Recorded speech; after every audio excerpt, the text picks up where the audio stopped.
রাজশাহী ওয়ারিয়র্সকে ৬ উইকেটে হারিয়ে বিপিএলে ফাইনালে পৌঁছে গেল চট্টগ্রাম রয়্যালস। টস হেরে আগে ব্যাট করে নির্ধারিত ওভারে ১৩৩ রানে অল আউট হয় রাজশাহী। জবাবে ৩ বল হাতে রেখে জয়ের বন্দরে পৌঁছে যায় শেখ মাহেদীর দল।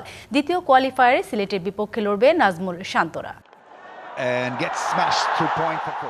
জমজমাট এক ম্যাচের সাক্ষী হলো বিপিএল।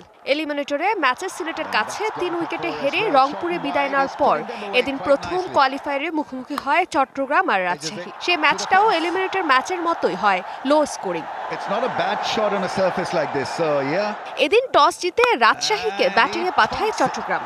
ব্যাটিংয়ে নেমে সাহিবজাদা ও তানজিদের সৌজন্যে ভালো শুরু করে রাজশাহী। ২১ রান করে সাহিবজাদা আউট হন। শান্ত, মুশফিক, আকবর আলীরা হতাশ করেছেন। ব্যাট করতে নেমে যেন চট্টগ্রামের বোলিং তোপে পড়ে রাজশাহীর ব্যাটাররা। জিমি নিশাম ও রায়ান বার্লের দ্রুত বিদায়ে চাপে পড়ে ওয়ারিয়র্স। তবে এক প্রান্ত আগলে রাখেন তানজিদ। শেষ দিকে সাকলাইনকে নিয়ে লড়াই চালিয়ে যান। বাঁহাতি এই ওপেনার ফেরেন ৪১ রানে। সাকলাইন থামেন ৩২ রানে। ২ উইকেট নেন মেহেদী। এদিন রাজশাহীর হয়ে বোলিং করেন ৭ বোলার, ৭ জনই পেয়েছেন উইকেট। রাজশাহীর ব্যাটাররা বাকিরা ছিলেন আশাজার মাঝে। শেষ দিকে উইকেট হারিয়ে চট্টগ্রামকে ১৩৪ রানের টার্গেট দেয় রাজশাহী ওয়ারিয়র্স।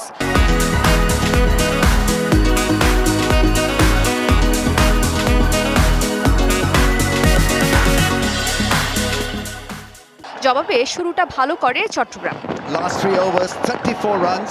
মির্জা বেগ করেন ৪৭ বলে ৩৫ রান। মোহাম্মদ নাঈম ৩০ রান তোলার পর তাকে সাজঘরে ফেরান আব্দুল গাফফার। শেষে ম্যাচের হাল ধরেন শেখ মাহেদী। তার ব্যাটে ভর করেই জয়ে পৌঁছে যায় চট্টগ্রাম রয়্যালস। তাকে দারুণ সঙ্গ দিয়েছেন হাসান নওয়াজ। এ হারে রাজশাহী বুধবার সিলেটের বিপক্ষে দ্বিতীয় কোয়ালিফায়ার খেলবে। অন্যদিকে চট্টগ্রাম খেলবে ফাইনালে। এর আগে কখনোই শিরোপা জয় করেনি চট্টগ্রাম।